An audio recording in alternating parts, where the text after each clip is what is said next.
It's Listener Questions Live, Friday afternoon for some, Friday morning for others. And we are here, John and myself are here to answer your questions. And that is no joke on this April Fool's.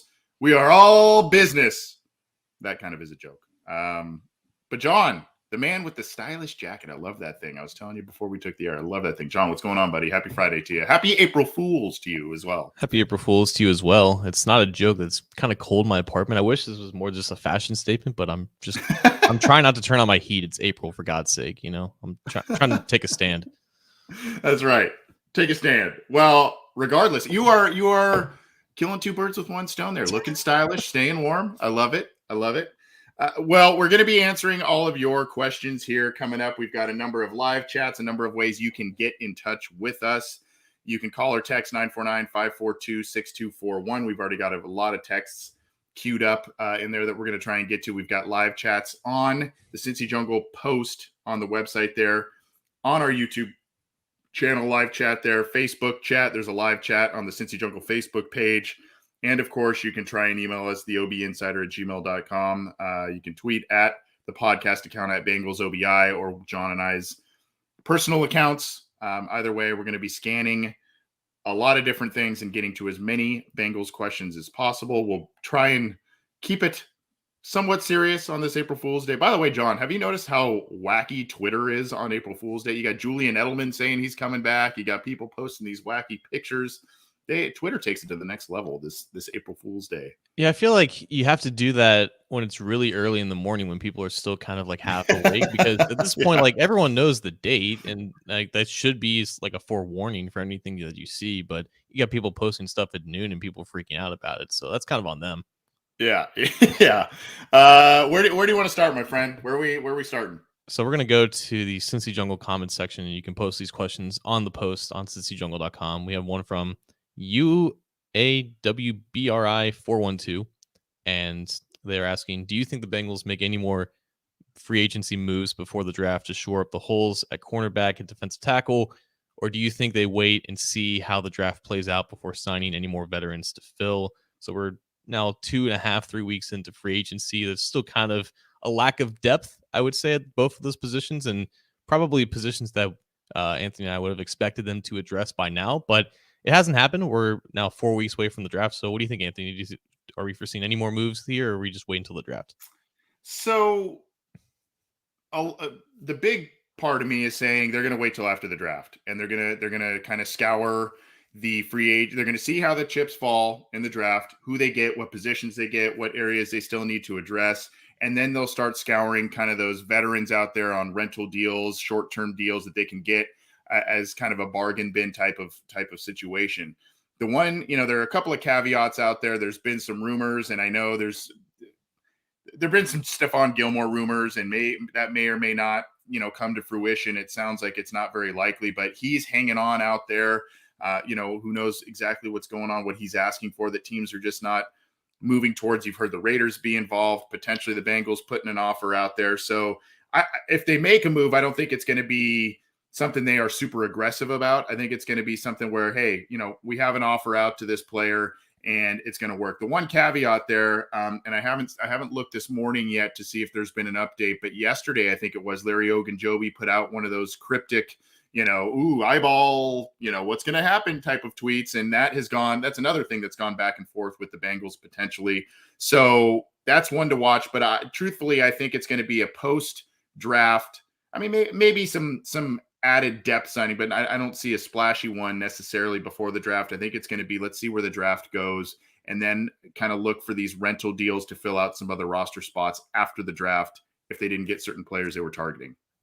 If you look at just in general, who is available right now, it's a lot of guys that the Bengals wouldn't normally sign. Or when I say that, I just mean like they're going off of their tendencies in the past 3 years. I've heard Justin Houston, Melvin Ingram, Stephon Gilmore. We can even throw JC Treader in there. Those guys are all past probably the prime of their careers. Maybe Treader has 1 or 2 more good years left in him. But at this point, I think in general, teams look at those aging players. Maybe they still have something left in the tank, but they look at the draft as well.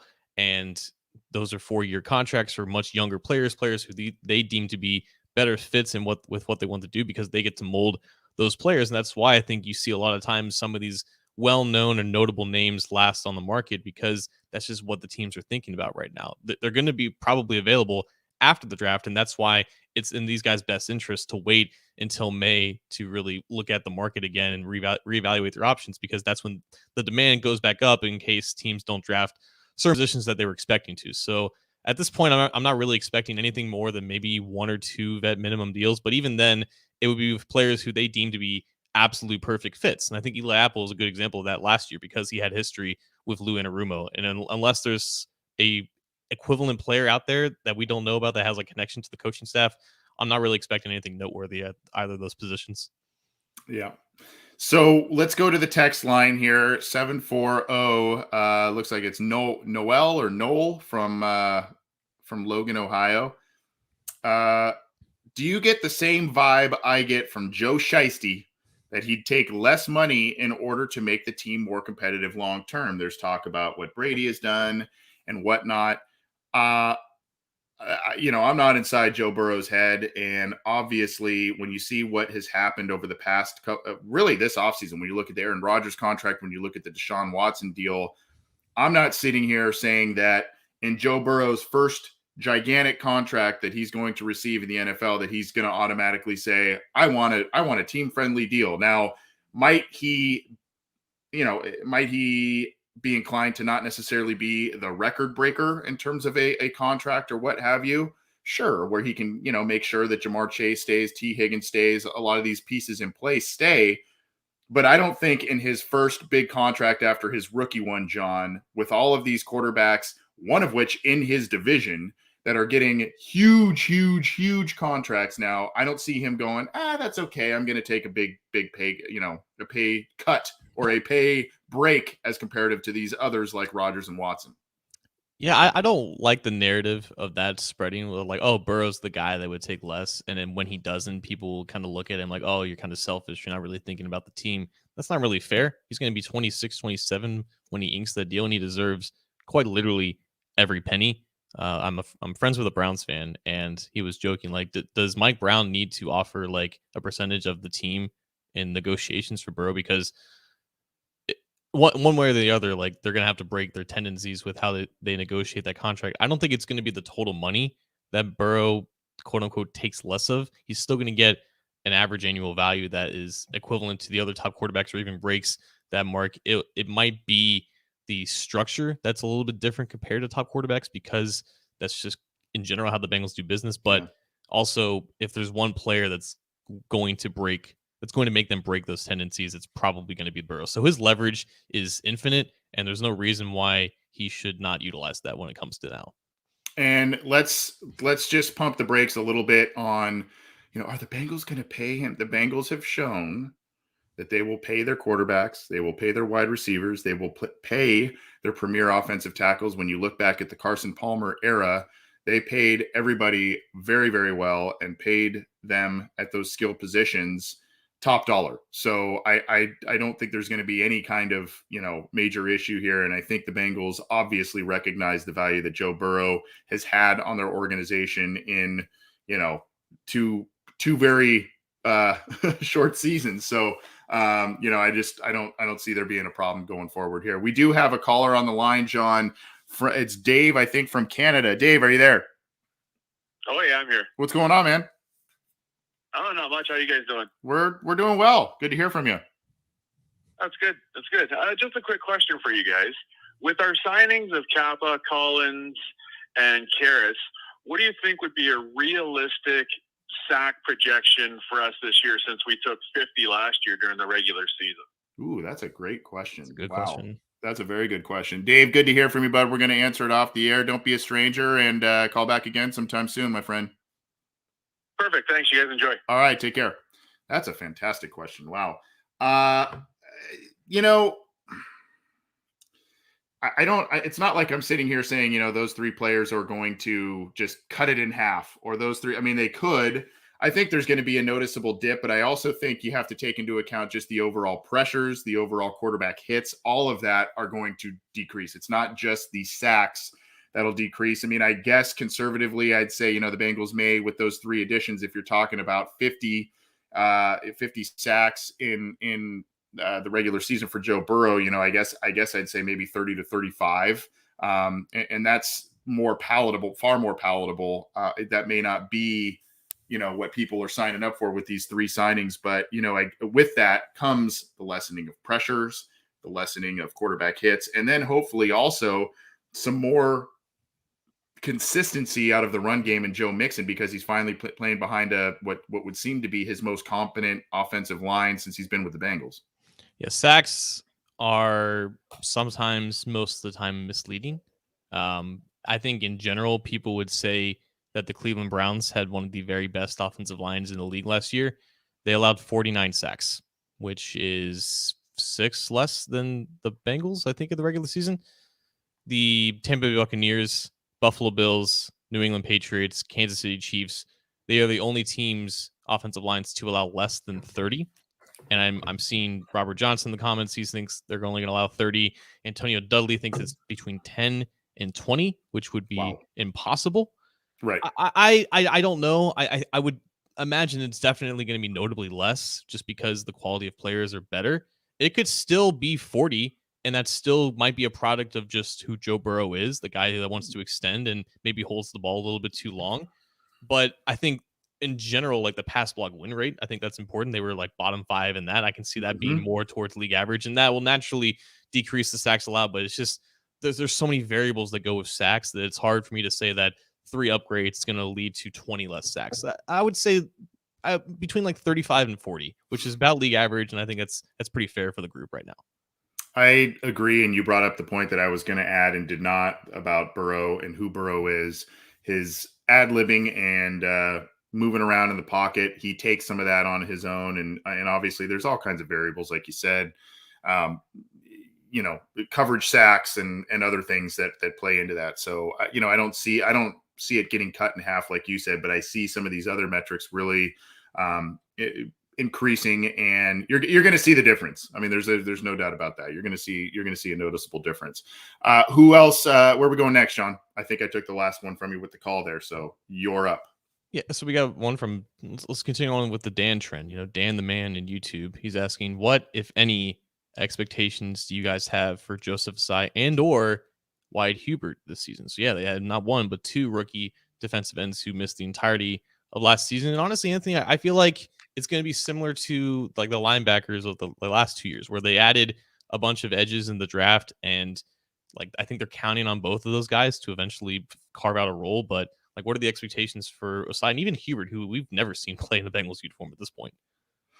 I actually asked Marion Hobby this the week of the Super Bowl through some of the virtual press conferences there, and I asked about the additions of the rookies and obviously, a lot of the players on the defensive line that came in this last year: Hill, Ogunjobi, Hendrickson, and then of course these 2 guys right here.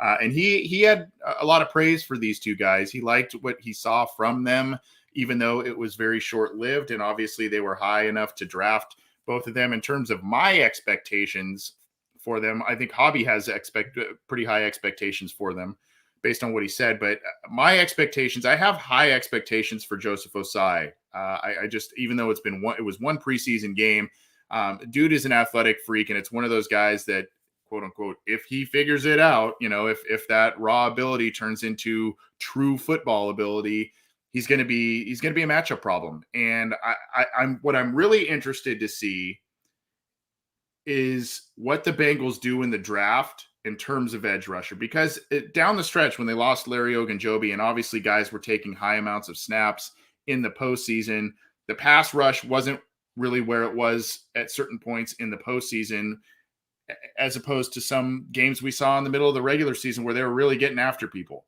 And so I'm really curious to see what the Bengals do in terms of edge rusher, because that'll tell me exactly how high they are on these 2 and or what the expectations are in year 2 for these guys coming off of injury.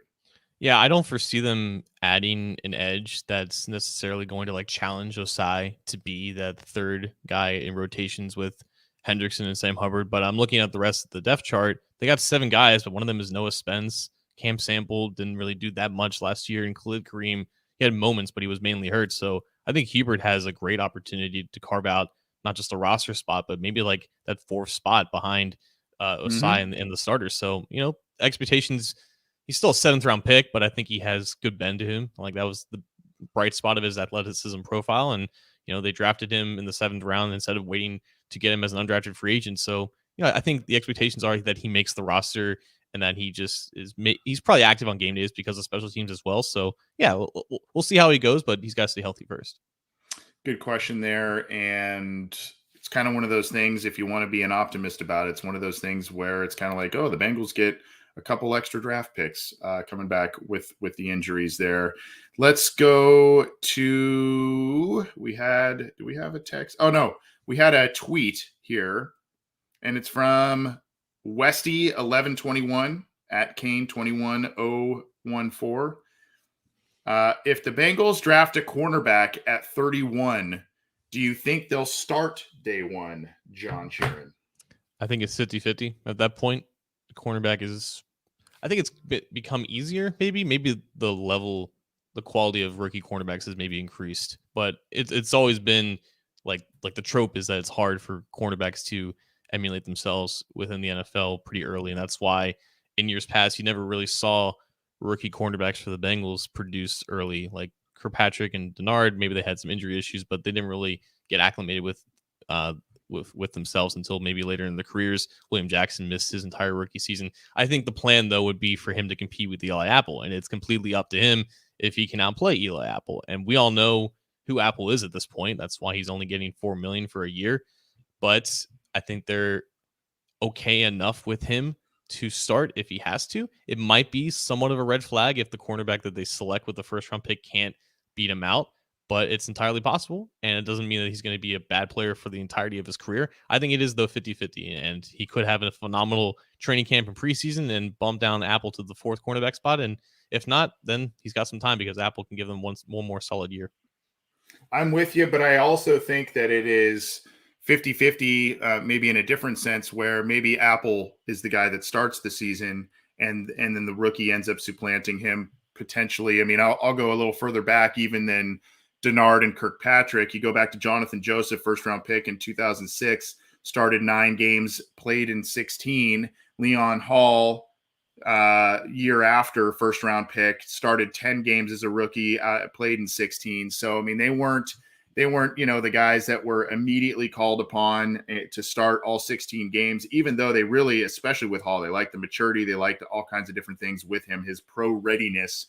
So I think that if the Bengals go with a cornerback at 31, it would depend on which cornerback that is and how pro ready they seem to be at this point in time. But also I just see it more as a, maybe as the year goes on, then a starting role or a more prominent role would take place with a rookie corner. Yeah, and that would be a totally fine path for them to take. We're going to go back to the comment section on the website. We got one from Donnie Scott. He's asking, how do you feel about the prospect of trading down from the 31st pick? They have traded down in round 2 and 4 of the last 5 drafts. Probably not much value in trading down from pick 63, but trading pick 31 could give them extra picks in rounds 3 and 4. So it's a good question because they have traded down a lot around that area. They haven't picked this late in the first round since 1988. So they're in kind of unique territory here, but there is value of trading out of the first round. You go back 4 years ago, the Ravens traded back up to the 32nd pick, to pick Lamar Jackson. That is a scenario where if there is a quarterback that falls and teams just want to get him on the 5th-year option, that's an option there. But in general, the end of the first round, it's like teams are maybe rushing back in there to get their guy because the draft is going on, and then you take a recess and for the start of day 2. So I would think that it's entirely possible, and I think they get good value just because it is a first-round pick. But I don't think trading down just for the sake of trading down is like kind of in the plans, even though that's more or less their tradition around that spot. Yeah, I'm struggling to find. Was this in the live chat on the? It was on the Cincy Jungle page. The post, yeah. Yeah. I mean, trading down for the sake of trading down. It's just, personally speaking, I was actually thinking about this today. I'm kind of like, I would be pretty bummed if the Bengals didn't have a pick on that first night, just selfishly speaking. There's the luster of the first night, even though it's late in the first round and whatnot. The second night of the draft is actually my favorite night. The second and third round, I love that night of the draft. But yeah, I mean, that first round, I'd be like, dang, that'd be a bummer if they didn't end up picking on that evening. But it is what it is, and the Bengals need to. It's going to be how the board falls if they move back or what have you. We talked on Wednesday night if the Bengals maybe move up if a guy like Kyle Hamilton ends up falling a little bit further than a lot of people expected. I don't necessarily think that's going to be the case. So we'll see what happens there. We do have a call coming in. I'll get that in just a sec. But John, can you grab another question here while I get that? Yeah, just real quick. It wouldn't just be a bummer. It would be us waiting for them to pick and like being on pins and needles to write about it, and then them not picking. And I probably wouldn't forgive them for a while about that. We just had one quick one from Frank Randolph. If Larry Ogunjobi comes back, what would you guess the contract be? So this is interesting because he signed a 1-year, $6 million deal with the team last year. He then signed a 3-year, $13.5 million deal with the Bears. I don't know if he's worth that. I don't know if the Bengals believe that he's worth that. So he's not going to get that now that he didn't get that contract because he failed his physical. Honestly, I could see something similar, maybe slightly less than what he got last year. And again, I don't think that he would love that. That probably wouldn't be his first choice. But at this point, it's just a matter of what teams want him.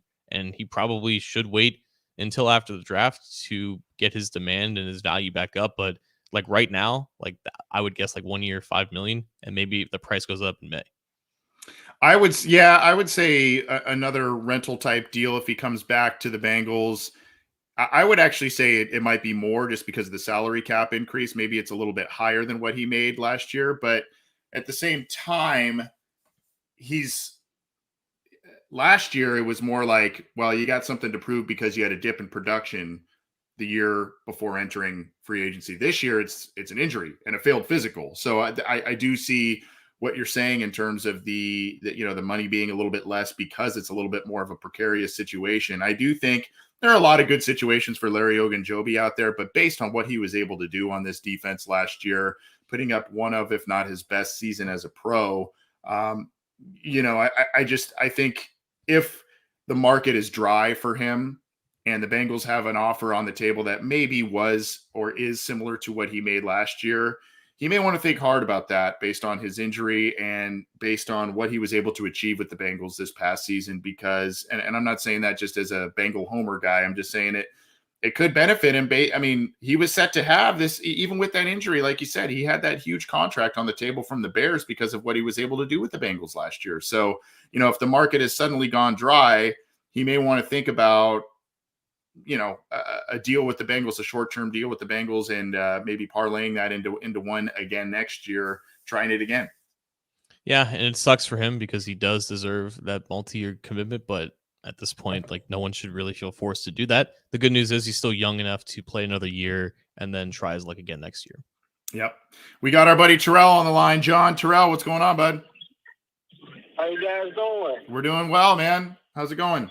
Oh, man, it's a chilly Friday in April, Cincinnati, man. Perfect for an indoor facility, I'll tell you that. But, John's got the jacket on. We know it's chilly.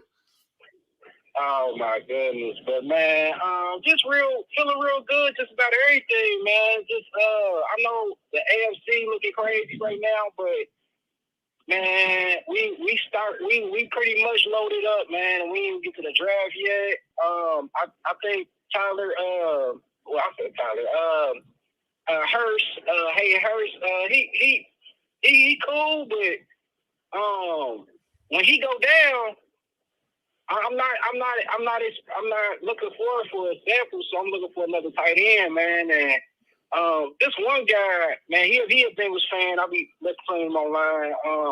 Some bald-head guy. He's from Seattle or something. He was just worried about how, Von Bell and Jesse Bates, this basically like they last contract thing, and he did the simulation thing too. And he picked Klein from Georgia. I said, hey, that ain't too bad. That ain't too bad because we're just looking out for the future and worse kind of worse. And I just think we just loaded up. I love the line right now. I still think Jackson Carmen got good potential and Deontay Smith. I just feel like, man, we gonna be having one. Even if Collins get down or one of them get down, I think our lines are gonna be good. They young, everybody young. I think we gonna have a little dynasty going on for at least 8 to 10 years plus, man. Well, I hope so. 8 to 10. That's great talking to y'all, man. Always good seeing y'all. I'm always listening to y'all, and we gonna be back, man. I don't know about Super Bowl, but we're gonna be back in playoffs. Well, I appreciate it, Terrell. Thanks for the compliment. Thanks for calling in as always, my man. And we'll chat about your comments off the air. Take care. Oh yeah, you take care. All right. Always love getting the ego stroked from Terrell. He's always so kind with his words to us and whatnot. But a couple of things here, John. And we talked about tight end with Trey McBride. You did a great breakdown of him on the Wednesday show. And we also talked about the safety stuff and the fact that both the Bengals starting safeties are in contract years here coming up here. So how, we're talking about, with Larry Ogunjobi not back, 3 technique, a vacancy at cornerback, maybe that, that's where the Bengals go early. But how inclined are you to believe that the Bengals may go a surprising positional route early in the draft, maybe to show some forward thinking where instead of these more immediate needs, a corner, a 3 tech, maybe even an additional offensive lineman, instead they see a safety in the first couple of rounds that makes sense to them, or, another area there? It honestly wouldn't shock me at all.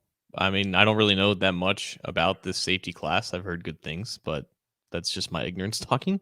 Yeah. No, like it's a very similar situation to them picking Jesse Bates when they did in 2018. They just have they could have uncertainty about if they're going to get either Bell or Bates locked in long term. They already signed Bell to one contract. I don't know if they are completely eager to sign him to another. They may feel like they don't have a choice if both of them are going to enter contract years, and that leads to decisions like that. So again, I would want to research the safety class a little bit more. I'm still very, very much behind on all of that work, but it wouldn't shock me at all if they pick one like in the 2nd or 3rd round. I don't know if there's one to be picked in the first. I think there's a guy from Georgia. His name's like Klein. Any Georgia defender. I think that's who Terrell was talking about. Yeah. Yeah. Any Georgia defender, I'm pretty sure is going to be good. So it's possible, but yeah, like I think it's just up there with the other positions: cornerback, 3 technique, tight end, guard. Even yeah. I would probably put safety as like the 5th or 6th spot right there. Okay.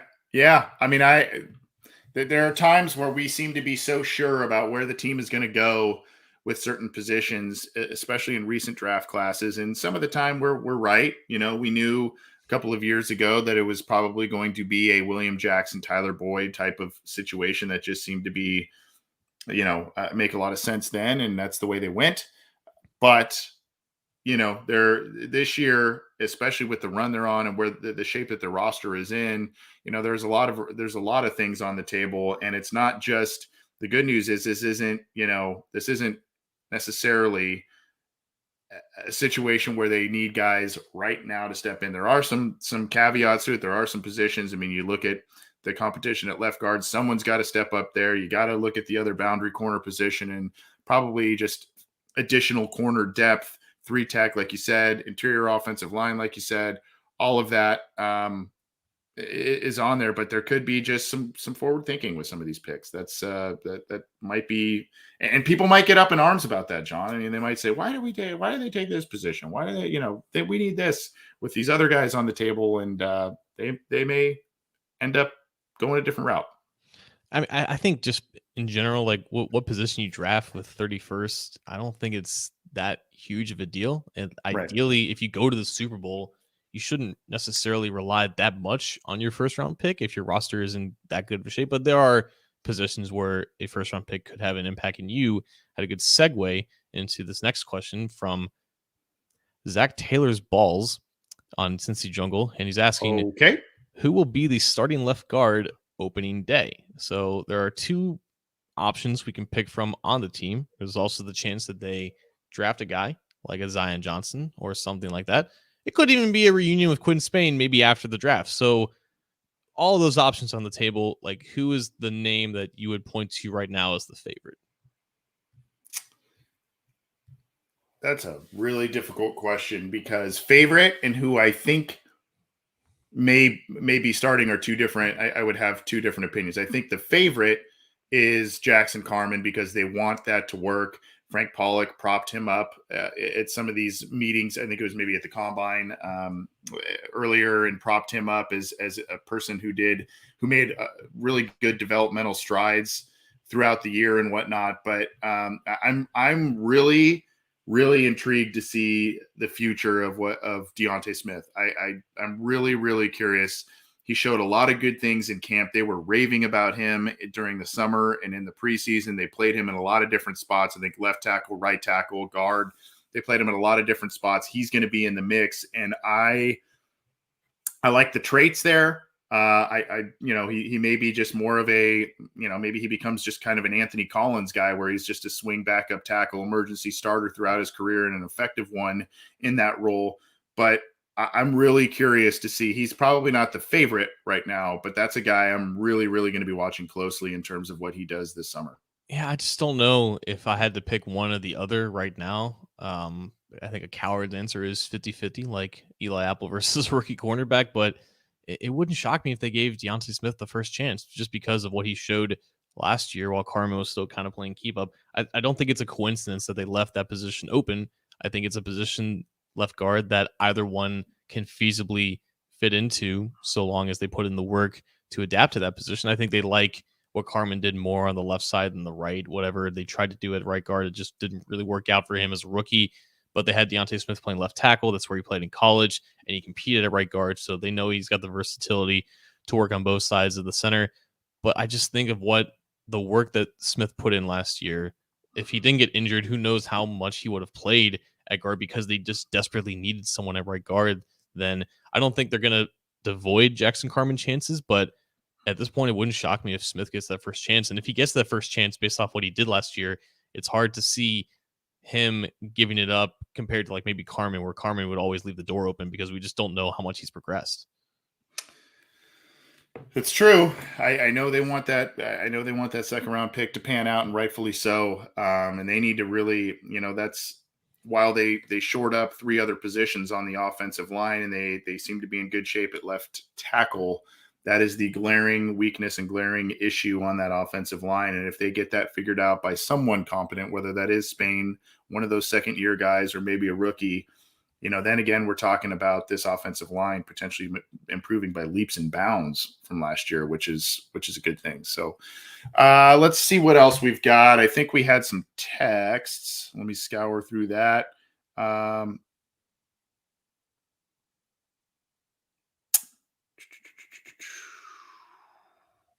I love dead air. Let's man, I wish I could answer that one. Do you see one that's appealing to you, John?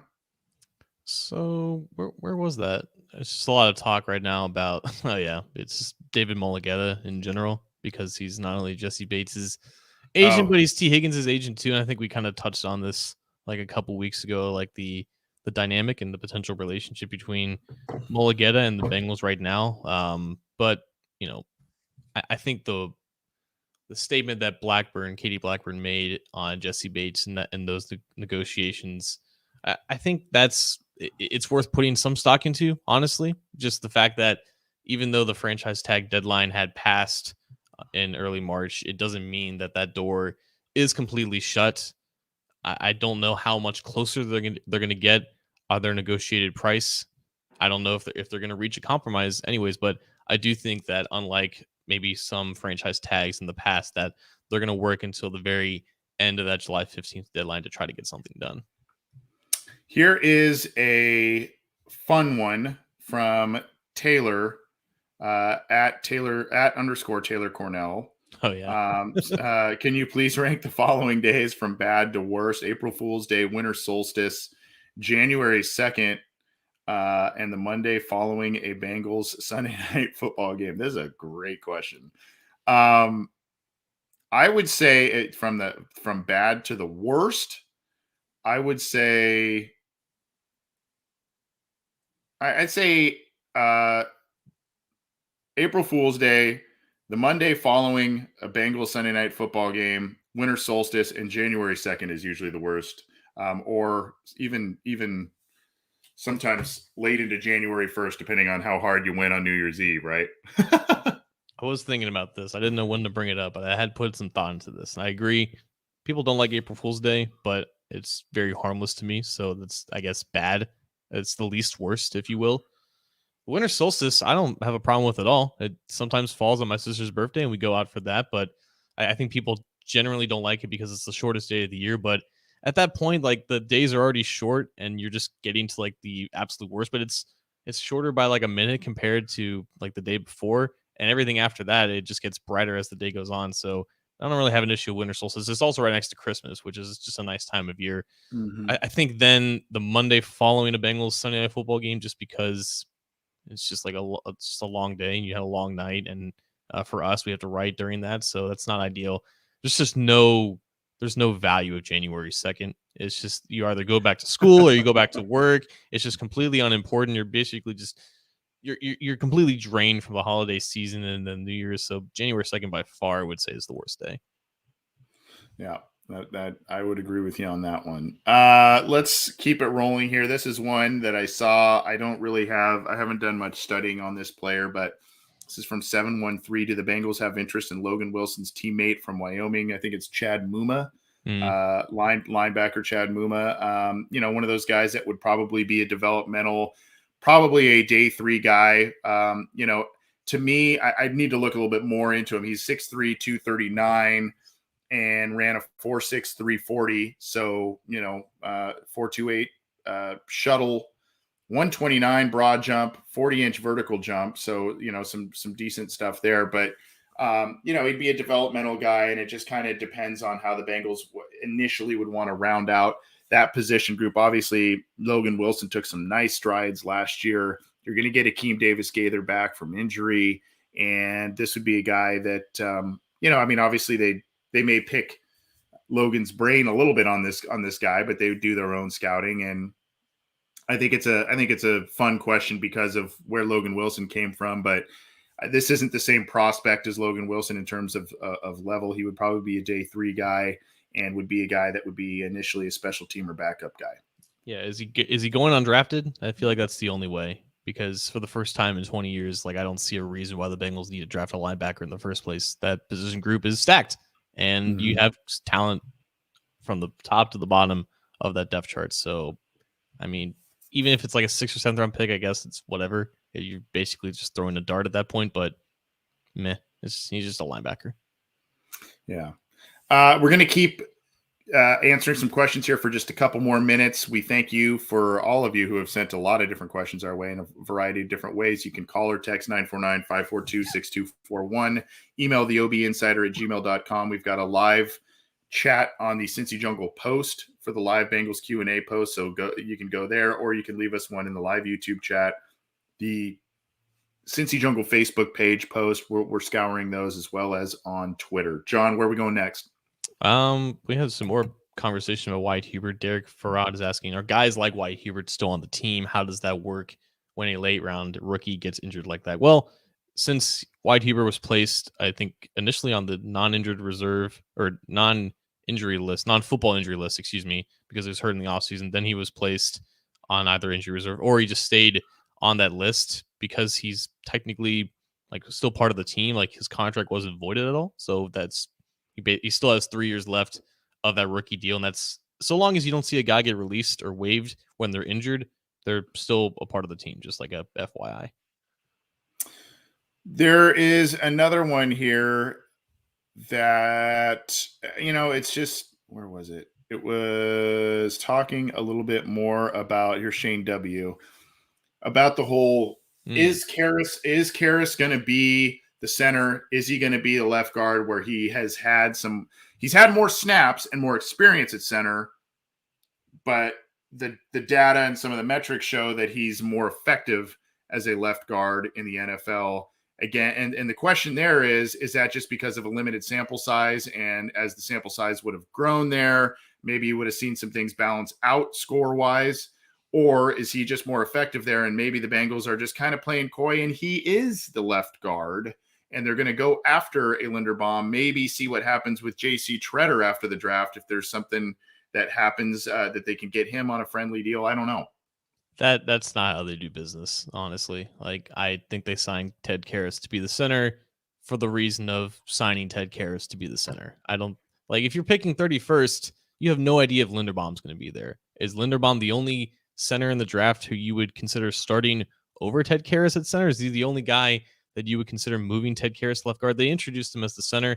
They signed him to a center contract.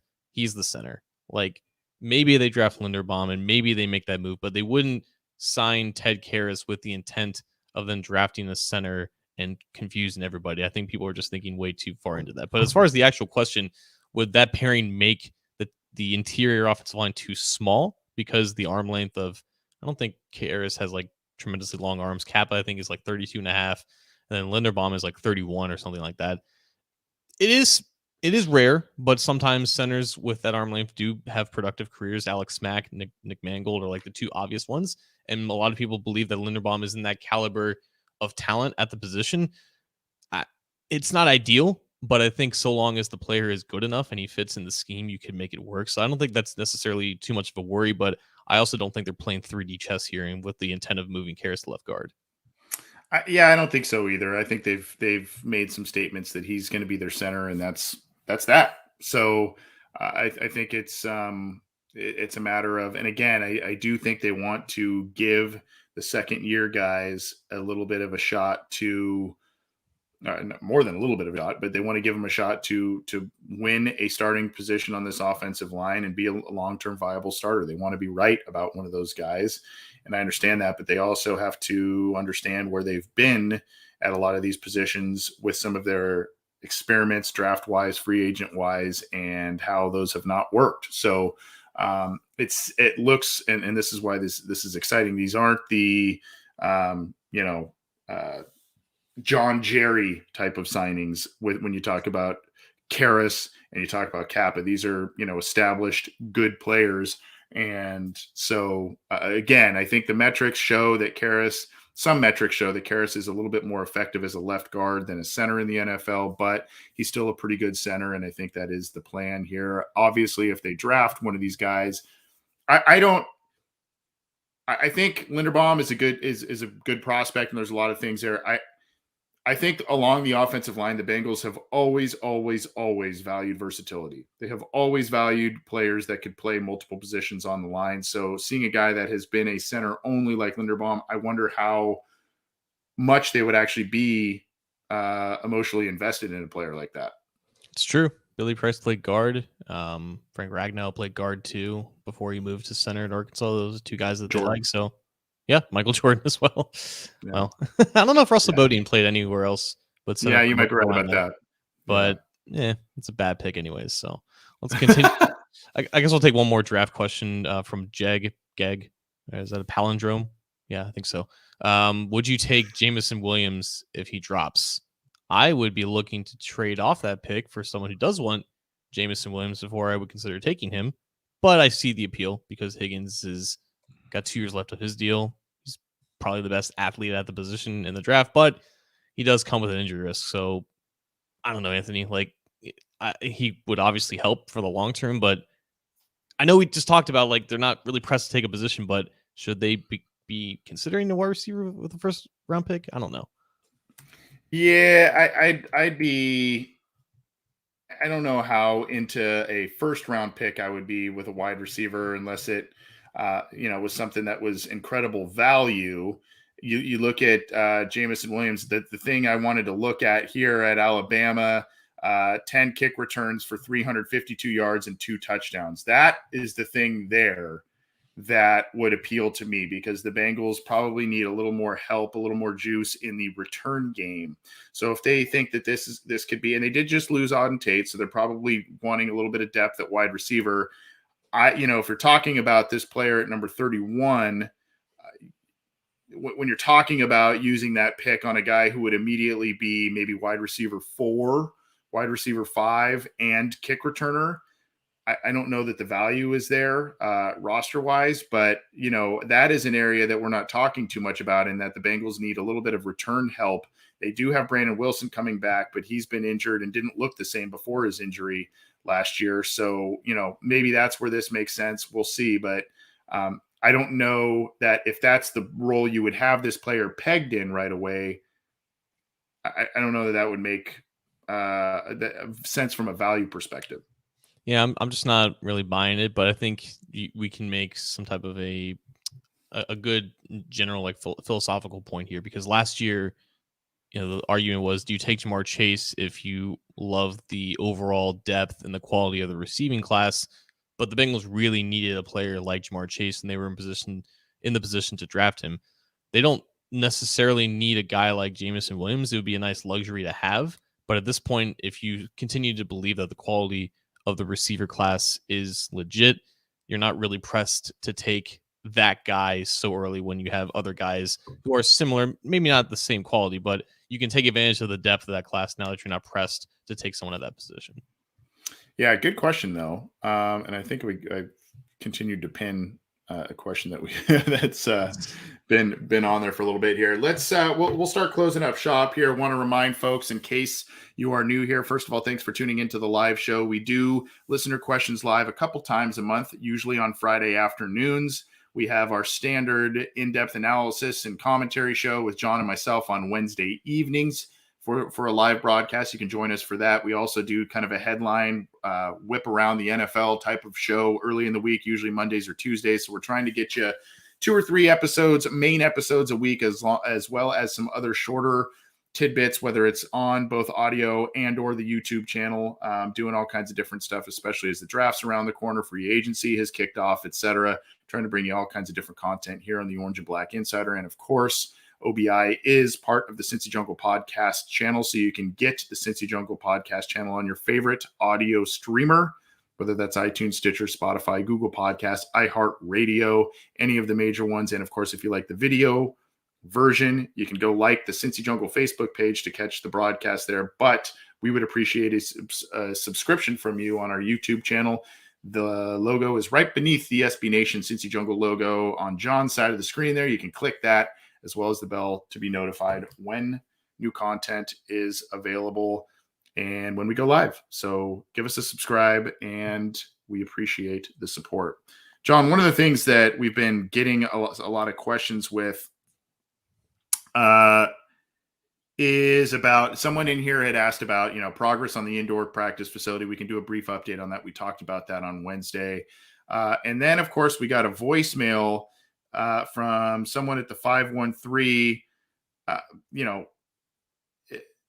if the county would come up with a retractable dome Paul Brown Stadium, because that's now going to be, Katie Blackburn was talking about some of that stuff at the owners meeting, referenced the new Bills stadium situation that's happening there. So just a couple of stadium and or facility questions, maybe to wrap things up here.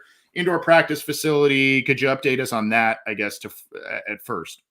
Yeah, because we know something about that. Yeah. Katie Blackburn was asked if they were considering it, and they basically said, we're not only considering it, we're aggressively seeking it. Also known as, we have like something on the table. We're trying to work that out. It's a matter of when, not if at this point. It's going to happen. Whatever issues or logistics that they had to work through, it seems like they're at the end of that road. I don't know about the stadium. That's not really, I don't really have a lot of knowledge on that. I know that the lease is up in 2026. I know they have some things where they can like extend it to like 5 or 10 years and kind of kick that can down the road.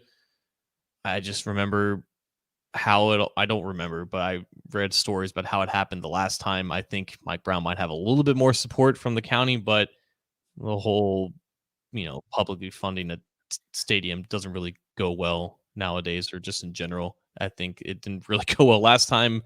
Nope. I'm interested to see how it went with the Buffalo Bills and how they spent $850 million on public taxpayer money there. But if the team is good enough, maybe there's more support. I don't know. I don't know. I don't even know if like a dome or a retractable roof would make it even more expensive. I think if they build a new stadium, it's going to be expensive regardless. And it's just a matter of like how expensive it is. But it's not something that you can easily get support from the public of. Yeah, Rob Vollett here. I pinned this comment. The Bengals are selling out tickets now. That's what the county needs to see. That's a good point there. In terms of the practice facility, we talked about that on Wednesday pretty in depth. So go check out that conversation. I don't want to, rehash the whole thing, but it's a good sign for the Bengals. Now, Paul Brown Stadium itself is 22 years old, 21 years old. Yep. So what the Bengals have done, and it's definitely not known as a state-of-the-art stadium throughout the NFL as compared to SoFi in LA or Jerry's World in Texas, et cetera.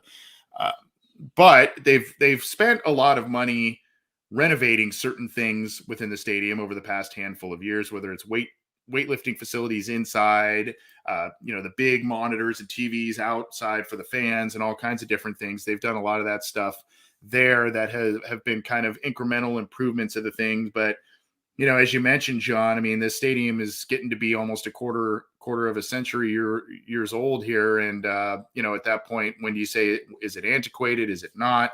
That sort of thing. In terms of a dome or a retractable dome, I will say this, no team in the AFC North has one. Yeah. So I don't know if that's just kind of a divisional trademark thing. I don't know if that's, these teams play in the elements and that's how they want it. They want old school football like that. But that's something kind of to note. And the other thing with it is, sometimes the dome that could put a city in the bidding for a Super Bowl, if they're in an area that has inclement weather during January, February. And so that may play into some sort of equation for the Bengals either way. I don't know. So I don't know. Those are just kind of little talking points there about a new stadium, if that even comes to pass. Well, I feel like I can speak for all native Cincinnatians here when I say that the one thing that Cincinnati lacks, and I love the city, doesn't have a lot of space for expansion. It's located between two interstate highways.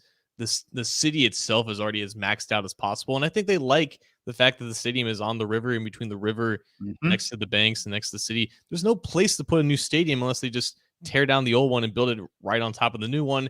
I don't know what the logistics go with that. Typically, you have stadiums being built right next to the old ones. There's no room for that. There honestly is no room for a new Paul Brown Stadium to be built next to the old one. So I could just see them kind of renovating it as they go along. And I would foresee the current version of Paul Brown Stadium still standing for the entirety of the Joe Burrow era. It might look a little different based on renovations because, like you said, it's getting up there in age, but I don't foresee them like building like a brand new stadium anytime soon.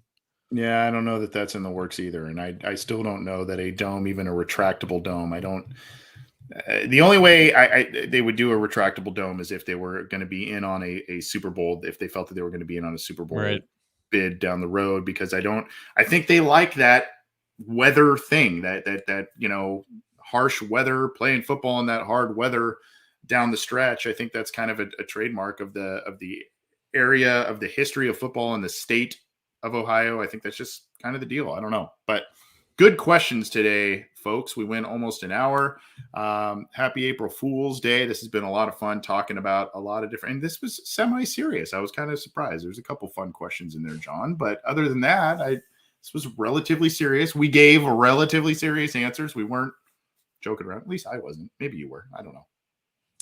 I feel like we got to, Mark Fry's been asking this for like 20 minutes. I did not get this jacket from Banana Republic, but when I was searching for a jacket like this, I did take a stop in Banana Republic. There wasn't really a shop or a brick and mortar that I didn't try for this. I don't actually know where I got this. I don't know what brand this is. I think the brand might be, nope, it's probably on the tag, but not a Banana Republic, but I don't know where I got it, to be honest with you. So is it vintage? Is it vintage or is it actually? I don't think it's vintage. I just like the look of like the khaki. Like I think Burrow wore something similar to this when he went to the UFC fight in Columbus last week. So he's copying my style at this point.